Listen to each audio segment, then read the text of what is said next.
Hey everyone, it's Cash Mullen for another edition of CSN.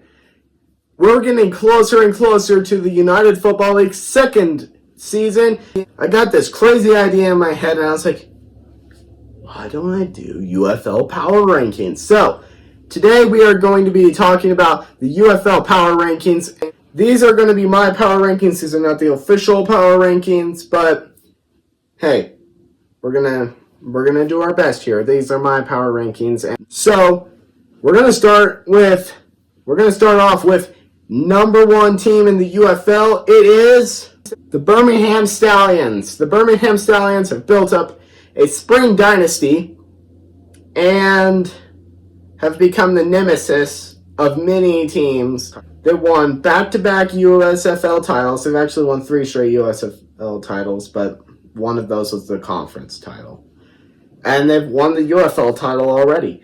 Now, this is a very potent Birmingham Stallions team. They re-signed Matt Corral. He's a really good quarterback. What I admire about Skip Holtz and the Birmingham Stallions is this. They, every single year, somehow find a way to win. Like, for the last few years, they've had a new starting quarterback every single year, and Skip Holtz has been able to mold this team and still win the championship, and I really admire that about Skip Holtz. And I definitely think Birmingham is poised, but the team that's right behind them at the number 2 position is the San Antonio Brahmas. I'm a Brahmas fan because of Wade Phillips. I think a lot of people in Colorado would be rooting for the Arlington Renegades because they're closer, but I am a Brahmas fan because Wade Phillips is there, and he was their defensive coordinator when the Broncos went to the Super Bowl. So, therefore, I'm a Brahma fan. But I was really hoping that they were going to win the UFL last year. They came this close.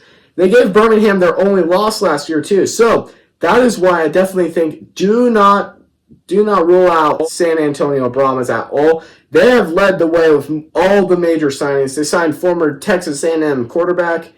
I can't remember his name, but they signed him. They signed a lot of good players. The Brahmas are loading up for a championship run. I would not be shocked. Do not be shocked if in a couple weeks you see the Brahmas at the top of this power rankings. Number 3 is the DC Defenders.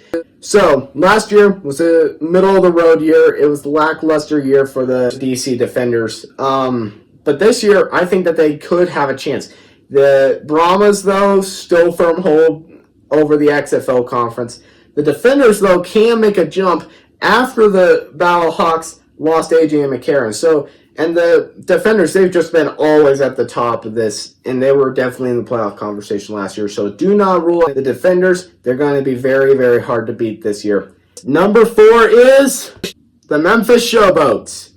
They did lack a lot of things last year. They weren't at all a very good team, but they did get the first pick in the draft. They hired Ken Wise and Hunt. So the Showboats are not a team to be messed around with right now. Do not mess around with this Memphis Showboats. They're coming for Birmingham's USFL Conference crown.